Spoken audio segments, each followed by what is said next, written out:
India voice, आपकी सोच, आपकी आवाज। नमस्कार, इंडिया वॉइस में आप सभी का स्वागत है। मैं आपके साथ दिव्या पांडे।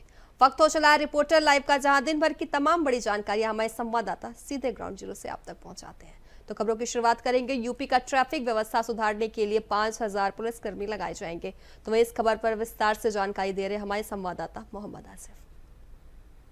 राजीव कृष्ण ने यातायात व्यवस्था चुस्त दुरुस्त रखने के लिए मास्टर प्लान तैयार किया है। लखनऊ और गोरखपुर जोन को डीजीपी मुख्यालय से अतिरिक्त पुलिस बल दिया जाएगा और साथ ही साथ यातायात पुलिस में भर्तियां भी की जाएंगी, जिससे कई जिलों में चरमराई यातायात व्यवस्था पूरी तरह से चुस्त दुरुस्त हो जाएगी। दरअसल UP DGP Rajiv Krishna cyber crime के बाद अब यातायात व्यवस्था में सुधार के लिए पूरी तरह से एक्टिव नजर आ रहे हैं। डीजीपी राजीव कृष्णा ने साफ तौर पर कहा है कि लखनऊ और गोरखपुर जोन में अतिरिक्त पुलिस बल तैनात किया जाएगा, जो यातायात विभाग में शामिल होकर यातायात व्यवस्था को चुस्त दुरुस्त बनाएंगे। इसके अलावा यातायात विभाग में महिला पुलिसकर्मियों की भी तैनाती होगी, जो नुक्कड़ चौराहों पर लगने वाले जाम को लेकर मुस्तैद रहेंगी। इतना ही नहीं, डीजीपी ने साफ तौर पर कहा है कि करीब 10,000 पुलिसकर्मियों की भर्ती होगी, जो यातायात विभाग का जिम्मा संभालेंगे।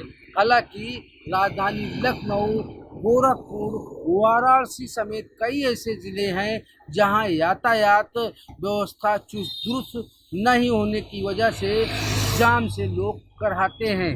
जाम की समस्या से निजात दिलाने और यातायात व्यवस्था चुस्त दुरुस्त रखने के लिए डीजीपी राजीव कृष्णा ने अहम मास्टर प्लान तैयार किया है। जल्द ही डीजीपी के निर्देशों का पालन होगा और जिस तरह से 5000 पुलिसकर्मियों को यातायात विभाग में तैनात किया जाएगा और 10,000 अतिरिक्त पुलिस की तैनाती की जाएगी, तो माना जा रहा है कि जल्द ही सुगम यातायात का फायदा यूपी के लोग उठा सकेंगे। अभी फिलहाल खास फोकस राजधानी लखनऊ और गोरखपुर जोन का है। सहयोगी इसरार के साथ आसिफ बेग, इंडिया वॉइस। तो ये मुख्यमंत्री पुष्कर सिंह धामी लगातार आपदा प्रबंधन से जुड़े आवश्यक निर्देश दे रहे हैं। क्या कुछ निर्देश दिए गए हैं, बता रहे हमारे संवाददाता हितेश त्यागी। मानसून विभाग का जो अलर्ट है वो लगातार जारी है। पर्वतीय क्षेत्रों में लगातार भारी बारिश हो रही है, तो वहीं पर्वतीय क्षेत्रों में जिस तरीके से भारी बारिश देखने को मिल रही है, तो वहाँ पर जो लैंडस्लाइड्स के मामले हैं, भूस्खलन वो लगातार वहाँ पर हो रहा है, जिसको लेकर पीडब्ल्यूडी की मीटिंग हुई है, जिसमें जिस तरीके से जिन भी पॉइंट्स पर इस तरह की घटनाएं हुई हैं वहाँ पर जो मशीनें वो वहाँ पर तैनात कर दी गई। लगातार जो राजमार्ग के जो रास्ते उनको खोलने के लिए वहाँ पर जो कार्य है जल्द से जल्द त्वरित कार्य हो, उसको लेकर लगातार वहाँ पर काम किए जा रहे हैं। तो वहीं मुख्यमंत्री पुष्कर सिंह धामी ने आपदा प्रबंधन की एक बैठक बुलाई है, जिसमें साफ तौर पर सभी अधिकारियों को सख्त निर्देश उन्होंने दिया। उन्होंने कहा है कि जो भी हॉट स्पॉट है, आपदा विभाग लगातार इसमें अपने काम करें, और उन्होंने भी लगातार जो एनडीआरएफ और एसडीआरएफ की जो टीमें हैं उनको वहाँ पर अतिरिक्त टीमें वहाँ पर तैनात कर दी गई है, क्योंकि जगह जगह इस तरह के मामले सामने आ रहे, जगह जगह भूस्खलन के मामले सामने आ रहे। तो क्योंकि थराली आपदा के बाद एक बार फिर पूरा अमला, पूरा सरकार और प्रशासन पूरे अलर्ट मोड पर है।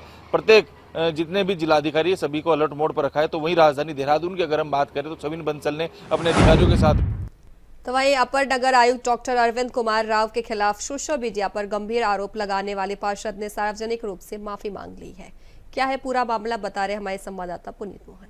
नगर निगम के सबसे कर्मठ अधिकारी डॉक्टर अरविंद कुमार राव पर लखनऊ के मनकामेश्वर वार्ड के एक पार्षद ने सोशल मीडिया पर गंभीर आरोप लगाए। उन्होंने पार्कों के अनुरक्षण और सिवरी वेस्ट प्रोसेसिंग प्लांट को लेकर के तमाम बातें सोशल मीडिया पर लिखी और आरोप लगाया कि नगर निगम की संपत्तियों को बेचने की साजिश हो रही है। इसको लेकर के नगर निगम में जो चर्चा का माहौल है वो काफ़ी गर्म हो गया, क्योंकि डॉक्टर अरविंद कुमार राव नगर निगम की रीढ़ की हड्डी के नाम से जाने जाते हैं और नगर निगम के अधिकारी जब कहीं फंसते हैं तो डॉक्टर अरविंद कुमार राव को याद किया जाता है। ये वही डॉक्टर अरविंद कुमार राव हैं जिनके चलते लखनऊ नगर निगम को स्वच्छता के मामले में भारत में तीसरा स्थान मिला है, क्योंकि सिवरी प्रोसेसिंग प्लांट की पूरी जिम्मेदारी डॉक्टर अरविंद कुमार राव पर थी और इन्होंने उसे बाखूबी निभाया। हालांकि पार्षद को अपनी गलती का एहसास हुआ और उन्होंने दूसरे दिन सोशल मीडिया पे सार्वजनिक रूप से माफ़ी मांगी और अपनी पोस्ट पर लिखते हुए कहा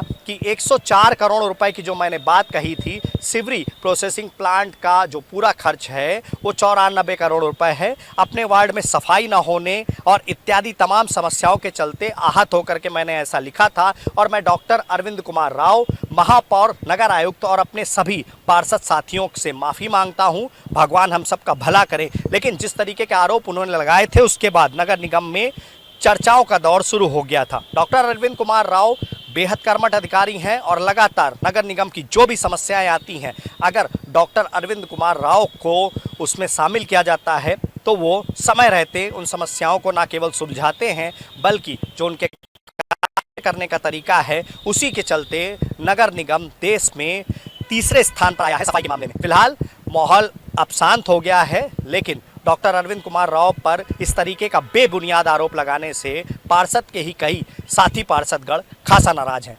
वीडियो जर्नलिस्ट हमजा अहमद मंसूरी के साथ पुनीत मोहन, इंडिया वॉइस, लखनऊ। तो वहीं जमशेदपुर पुलिस का एक बड़ी सफलता हाथ लगी है, जहां शहर में घुसे चोर गैंग को पुलिस ने गिरफ्तार कर लिया है। इस कार्रवाई पर जानकारी दे रहे हमारे संवाददाता अकबर। एक बड़ी सफलता हाथ लगी है। जी हां, आपको बता दें कि जैसे ही पर्व त्योहार शुरू होता है मानो चोरों का चांदी होने लगता है। शहर में एक चोर गैंग घुसते हैं और चोर गैंग हाथ मारना चालू करते हैं, जो उसे बड़ी आसानी से मिल जाता है, चाहे वो मोबाइल हो या पर्स हो या फिर और भी कुछ महिलाओं के या फिर पुरुष के हाथ से छीनकर भागने में या फिर चोरी करने में आसानी हो। जी हाँ, ऐसा ही एक मामला जमशेदपुर के कदमा थाना क्षेत्र का है, जहां 4 लोग को पुलिस ने गिरफ्तार किया और ये 4 पुलिस जो गिरफ्तार किया है ये एक गैंग है, जो चोर गैंग है, जो साहेबगंज से ताल्लुक रखते हैं और ये पर्व त्योहार को देखकर जमशेदपुर में एंट्री करते हैं और जमशेदपुर शहर के चारों तरफ मोबाइल चोरी की घटना को अंजाम देने लगते हैं। जैसे ही इस बात की जानकारी जमशेदपुर पुलिस के कान में आती है, जमशेदपुर पुलिस सतर्क होकर के उस चोर के पीछे लगते हैं और चोर के पीछे लगकर उस चारों चोर को रंगे हाथ पकड़ लिया जाता है। लेकिन सबसे बड़ी बात यह है कि एक दिन में ये 4 चोर 10 मोबाइल चोरी की घटनाओं को अंजाम दे देते हैं और 10 चोरी की मोबाइल को। लेकिन पुलिस का मानना है कि पिछले 24 घंटे के अंदर इस चारों चोर को पकड़ लिया गया ताकि शहर में चोरी की घटना कम हो। सवाल यह है कि आखिर दूसरे शहर से आकर पर्व त्योहार में चोरी की घटनाओं का अंजाम देना या फिर चोर किसी तरह यहाँ पे घुसकर घटने को अंजाम दे रहा है। पुलिस अगर सतर्कता नहीं करेगी तो चोर चोरी करके फरार हो जाएगा। इसके पीछे और भी लोग हैं, इस गैंग के पीछे और लोग हैं, जो जमशेदपुर पुलिस पता लगाने में जुटी है कि इसके पीछे और कौन लोग हैं। वैसे पर्व त्योहार जैसे ही शुरू होगा, जमशेदपुर पुलिस की नजर और भी पैनी हो जाएगी ताकि चोर किसी भी घटना को अंजाम ना दे सके। जमशेदपुर से इंडिया वॉइस के लिए मोहम्मद अकबर। तो वहीं यूपी के आगरा में यमुना नदी का जलस्तर तेजी से बढ़ रहा है, जिससे ताजमहल पर बाढ़ का खतरा मंडरा रहा है। खबर विस्तार से जानकारी दे रहे हमारे संवाददाता जिशान अहमद। पर लगातार हो रही मूसलाधार बारिश के कारण नदियां अपने उफान पर हैं। इस वक्त हम आगरा के ताजमहल के नज़दीक हैं। आप साफ तौर से देख सकते हैं ये आगरा की यमुना नदी है जो अपने रौद्र रूप पर है। ताजमहल से सटी हुई ये नदी है, यमुना है। आप साफ तौर से देख सकते हैं ये ताजमहल का जो गार्डन है, उस गार्डन पर पानी जो यमुना का पानी है वह उसको छू चुका है। वहीं पूरे यमुना की बात करें तो आप साफ तौर से देख सकते हैं कि यमुना ने अपना रुद्र रूप दिखा दिया है, क्योंकि यहाँ पर बड़े सैलाब के साथ पानी बह रहा है। वहीं हम सामने की बात करें तो मेहताब गार्डन है, जहाँ पर पर्यटक आते हैं और ताजमहल का वहाँ से दीदार करते हैं। लेकिन अब पुलिस ने और आगरा ज़िला प्रशासन की ओर से एक गाइडलाइन, एक एडवाइज़री जारी की गई है। वहाँ बैरिकेडिंग कर दी गई है, क्योंकि यमुना का पानी उन जो गार्डन है, गार्डन में भी पानी प्रवेश कर चुका है। ताजमहल के गार्डन की बात करें तो यहाँ भी आप साफ तौर से तस्वीरों में देख सकते हैं कि पानी प्रवेश कर चुका है। पानी लगातार आगे बढ़ रहा है। जिस तरीके से हथनीकुंड बैराज से पानी छोड़ा गया है तो कह सकते हैं कि यमुना नदी अपने विकराल रूप पर है। वहीं अगर यहाँ की व्यवस्थाओं की बात करें तो यहाँ पर भी पुलिस ने, प्रशासन ने यहाँ पर व्यवस्थाएं की हैं। यहाँ ताजमहल के नज़दीक जिस तरीके से रस्सी से पूरे को कवर कर रखा है, किसी को यहाँ पर आने की अनुमति नहीं है। वहीं जो जल पुलिस है, उत्तर प्रदेश पुलिस, वो लगातार यहाँ पर स्टीमर की मदद से भ्रमण भी कर रही है, कोई घटना या दुर्घटना ना हो जाए इसको लेकर जल पुलिस, आगरा पुलिस और जिला प्रशासन लगातार यहाँ पर भ्रमण कर रहे हैं। वहीं कह सकते हैं कि जो जिस तरीके से तटवर्ती इलाकों को जो गांव हैं उनको 40 गांवों को अलर्ट किया गया है और उनको साफ तौर से ये एडवाइजरी भी जारी की गई है कि महत्वपूर्ण कागजात और अपने में अहम जो सामान है उनको सुरक्षित स्थानों तक पहुंचा दें और वह भी खुद सुरक्षित स्थानों तक पहुंच जाएं, क्योंकि यमुना नदी लगातार, यमुना नदी का जो जलस्तर है, जो लेवल है वो 495 से लेवल पार हो चुका है। तो कह सकते हैं कि 499 खतरे का निशान होता है। लगातार जिलाधिकारी अरविंद मलप्पा ने भी भ्रमण किया था और उन्होंने एडवाइजरी जारी की थी। अपने सहयोगी उमर के साथ जीशान अहमद, इंडिया वॉइस। तो खबर देवरिया से है, जहां पुलिस चेक पोस्ट तोड़कर 3 संदिग्ध गाड़ियां निकल गई, जिससे सुरक्षा व्यवस्था पर सवाल खड़े हो रहे हैं। तो इस खबर पर विस्तार से जानकारी दे रहे हमारे संवाददाता बालेंद्र मणि त्रिपाठी। बनकटा थाना क्षेत्र में स्थित रामपुर बुजुर्ग चेक पोस्ट पर सुरक्षा व्यवस्था की पोल खोलने वाला मामला सामने आया है। वहीं आपको बताऊं कि 23 अगस्त शनिवार को 3 गाड़ियां पुलिस की बैरिकेडिंग तोड़ते हुए बिहार की ओर निकल गई। इस घटना का सीसीटीवी फुटेज भी सामने आया है। रामपुर बुजुर्ग चेक पोस्ट से बिहार की शुरुआत होती है और इसी इलाके से तस्करी की घटनाएं अक्सर होती रहती है। फुटेज देखकर यह स्पष्ट प्रतीत हो रहा है कि ये गाड़ियां तस्करी प्रयुक्त थी और जो कि पुलिस की चेकिंग से बचने के लिए बैरिकेडिंग तोड़कर फरार हो गई। वहीं आपको बता कि इस पूरे मामले की पुलिस प्रशासन की सतर्कता और चौकसी पर गंभीर सवाल खड़ा कर दिए हैं। स्थानीय लोगों का कहना है कि यदि बॉर्डर पर सुरक्षा के नाम पर लापरवाही जारी रही तो तस्करी और आपराधिक घटनाएं रोकना मुश्किल हो जाएगा। वहीं आपको बताएं कि पुलिस विभाग कहां तक इस पर कार्रवाई करती है और ये तस्करी लगातार जो हो रही है इस पे पुलिस कब लगाम लगाएगी, ये देखना बाकी है। देवरिया से बालेंद्र त्रिपाठी, इंडिया वॉइस। तो वहीं कासगंज बुलंदशहर में भीषण सड़क हादसे में सभी मृतकों के शव पहुंचने पर गांव में सन्नाटा छा गया है। खबर पर ज्यादा जानकारी दे रहे हमारे संवाददाता अशोक कुमार। बुलंदशहर में सड़क हादसे में हुए कासगंज के 50 के करीब लोग घायल, जिसमें 9 लोगों की मौके पे मौत हो गई। उसके बाद जब कासगंज से परिजनों को सूचना मिली तो उनके गांव में मातम छा गया, परिवार का रो रो के बुरा हाल है। उसके बाद जब आज जैसे ही जिलाधिकारी को सूचना मिली, कासगंज से 3 टीमें बुलंदशहर की रवाना कर दी, जिनकी अगुवाई में उन सबों को कासगंज लाकर उनके परिजनों को सुपुर्द किया गया और आगे की तैयारी शुरू कर दी है। इसके बाद जिलाधिकारी ने बताया कि ये घटना है, बड़ा निंदनीय घटना है। इससे पूरे परिवार के अपने कासगंज जनपद में एक शोक की लहर है, क्योंकि ये सारे लोग श्रद्धालु थे जो गंगामेड़ी राजस्थान में जा रहे थे और वहीं से पीछे से आ रहे कैंटर ने उनके ट्रैक्टर ट्रॉली में टक्कर मार दी, जिसमें 9 लोग की मौके पर मौत हो गई और 40 से ऊपर घायल है, जिनका इलाज बुलंदशहर, खुर्जा और अलीगढ़ के जिला चिकित्सालयों में वो चल रहा है। तथा यहाँ पर घटना के बाद जब परिजनों के सब सुपुर्द किए गए हैं तो वो मौके पर जिले के आलाधिकारी मौजूद थे, जिन्होंने आकर सबों को परिजनों को सुपुर्द किया है और सुपुर्द करने के बाद इनके सब के लिए अंतिम संस्कार की तैयारी पूरी जाएगी। कासगंज से इंडिया वॉइस के लिए अशोक शर्मा। तो वहीं पीलीभीत में भारतीय बजरंग दल ने देवी देवताओं और साधु संतों के अपमानजनक वीडियो के खिलाफ जोरदार प्रदर्शन किया है। क्या कुछ है पूरा मामला, बता रहे हमारे संवाददाता अमित पाल। कुछ अम्बेडकरवादियों के द्वारा हिंदू देवी देवताओं के आपत्तिजनक टिप्पणी कर करके ठेस पहुंचाई जा रही है, हिंदुओं की भावनाओं के साथ ठेस पहुंचाया जा रही है। जैसे कि आपको बता दें, पीलीभीत के थाना माधवटांडा में एक सागर नाम का व्यक्ति जो फेसबुक पर और सोशल मीडिया पर प्रभु श्री रामचंद्र के बारे में अभद्र टिप्पणी कर और गलत वीडियो एडिट कर करके अपलोड कर देता है। वहीं भारतीय बजरंग दल के द्वारा इसका कई महीनों से विरोध किया जा रहा है, लेकिन माधवटांडा पुलिस इसको नज़रअंदाज करती नजर आ रही है और कोई कार्रवाई नहीं कर रही है, जिसकी वजह से अम्बेडकरवादी जैसे सागर व्यक्ति का मनोबल बढ़ता चला जा रहा है और वो आए दिन हिंदू देवी देवताओं व बाबाओं के ऊपर अभद्र टिप्पणी करता रहता है और उसके मनोबल बढ़ता चला जा रहा है। वहीं परेशान होकर के हिंदूवादी नेता जैसे जिलाध्यक्ष संजय मिश्रा के द्वारा माधोटांडा थाना गेट पर धरना प्रदर्शन किया गया और इसका विरोध किया गया। उसी रात को पुलिस माधोटांडा पुलिस के द्वारा 2 आरोपियों को उठा लिया गया और गिरफ्तार कर लिया गया है। पुलिस जेल भेजने की तैयारी की जा रही है, लेकिन इससे पहले पुलिस ने भी किसी भी आरोपी को नहीं गिरफ्तार किया था। इसका विरोध करने पर तो गिरफ्तार किया गया है, क्योंकि आए दिन हिंदू देवी देवताओं के ऊपर अभद्र टिप्पणी व सोशल मीडिया पर वीडियो अपलोड कर उनकी भावनाओं के साथ में खिलवाड़ किया जाता है। ये कब तक चलता रहेगा? हिंदू लोगों की भावनाओं के साथ में ठेस पहुंचाने का कार्यक्रम।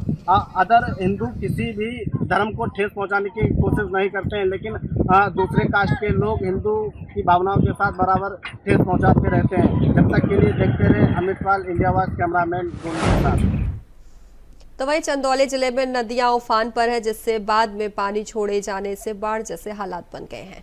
हालात पर ज्यादा जानकारी दे रहे हमारे संवाददाता पवन पांडे। हमारी मौजूदगी सदर तहसील क्षेत्र के मुगलसराय वाया बबुरी चकिया रोड पे है। आप देख सकते हैं कि यह इलाका पूरी तरीके से बाढ़ से प्रभावित है और यह पूरा जो आप यह देख सकते हैं विजुअल्स में कि यह जो रोड है पूरा लबालब भर चुका है। लोगों को आने जाने में काफी परेशानियों का सामना भी करना पड़ रहा है। आपको बता दें कि इस बाढ़ को लेकर के जिला प्रशासन भी पूरी तरीके से तैयार है और पीड़ितों की हर संभव मदद करने के लिए पूरी तरीके से तैयार है। आपको बता दें कि ये चंदप्रभा जो डैम है उससे 10,000 क्यूसेक पानी और साथ ही साथ जो नौगढ़ डैम है उससे 25,000 क्यूसेक पानी छोड़ा गया है, जिससे कि बाढ़ अपने उफान पर है। साथ ही साथ आपको मैं बता दूं कि आप देख सकते हैं कि जो मवेशियों के लिए जो चारा था वो भी पूरी तरीके से डूब चुका है और साथ ही साथ जो फसलें हैं वो भी पूरी तरीके से डूब चुकी हैं। तो कहीं न कहीं ये जो चंदौली जो धान का कटोरा कहा जाने वाला जो जनपद है, धान की फसलें पूरी तरीके से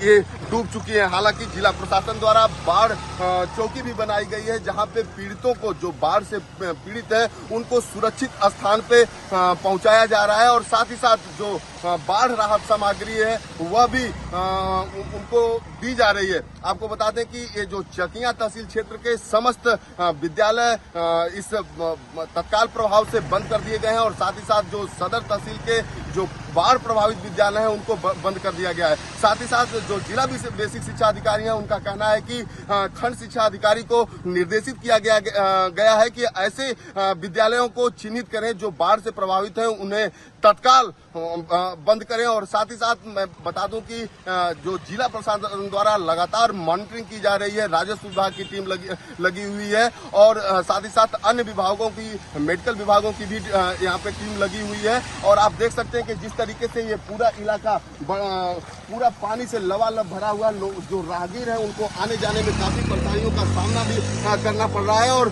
सुरक्षा के दृष्टिगत पुलिसकर्मी भी लगाए गए हैं। जगह जगह रास्ते को ब्लॉक किया गया है। जो भारी वाहन है उनको इस रास्ते से नहीं जाने दिया जा रहा है। तो कहीं न कहीं ये बाढ़ से पूरा ये जो इलाका है पूरा प्रभावित है और लोगों को जिला प्रशासन द्वारा जागरूक भी किया जा रहा है, अपील किया जा रहा है कि वह सुरक्षित स्थान पर रहे। प्रशासन आपके साथ पूरी तरीके से मुस्तैदी के साथ तैयार है। चंदौली से इंडिया वाइस के लिए पवन पांडे। तो एक खबर वाराणसी से है, जहां मृत पाए गए कुणाल गोंड के परिजनों ने न्याय की मांग को लेकर जिला मुख्यालय पर प्रदर्शन किया है। इस खबर पर ज्यादा जानकारी दे रहे हमारे संवाददाता श्रीकांत। कुणाल गोंड हत्याकांड के लगभग 1 महीने से अधिक का समय बीत चुका है। इसको लेके परिजनों में काफी नाराजगी है। परिजनों ने इस मामले की शिकायत भी दर्ज की थी। शव पाया गया था। बताया जा रहा है कि कुणाल किसी अपने जन्मदिन की पार्टी को मनाने को लेकर घर से बाहर जा रहे थे। उसके बाद कुणाल गोंड का शव पाया गया था। वहीं परिजनों का ये आरोप लगाया जा रहा है बार बार कि इस मामले को लेकर स्थानीय पुलिस ने अब तक किसी की गिरफ्तारी नहीं की है। आज इस मामले में जिला मुख्यालय पे समाजवादी पार्टी के भारी संख्या में कार्यकर्ता व गोंड समाज के लोग व परिजन मौजूद रहे। उन्होंने विरोध प्रदर्शन किया। इस हत्याकांड में खुलासे को लेकर खूब नारेबाजी की। उनकी मांग रही कि प्रशासन इस मामले में जल्द से जल्द हत्यारों का खुलासा करे, गिरफ्तारी करे और इसको लेकर उन्होंने डीएम के माध्यम से राज्यपाल को पत्रक भी सौंपा है। Shrikant Upadhyay, India voice, Varanasi. तो रिपोर्टर लाइव में फिलहाल के लिए बस इतना ही। बने रहे इंडिया वॉइस के साथ। नमस्कार।